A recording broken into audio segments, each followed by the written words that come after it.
Я сам не буду смотреть, как Ну сколько можно говорить? Ну не культурно же вот так грубо вмешиваться в разговор. Не, ну, ребят, давайте мирно решим все-таки вопрос. Ну а мы что делаем? Конечно, мирно.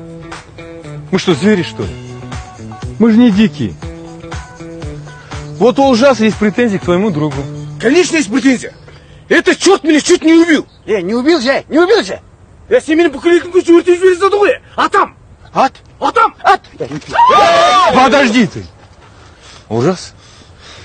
Мы же обещали людям мирно решить. Все. Короче, у вас есть два варианта. Первый вариант. Вы прямо сейчас решаете вопрос по справедливости. 1 на 1. И конфликт улажен.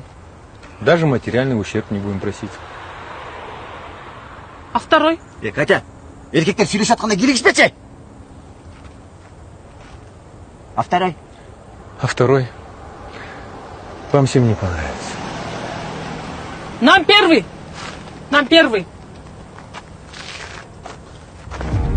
Астаным мен. Давай, делай орналарды.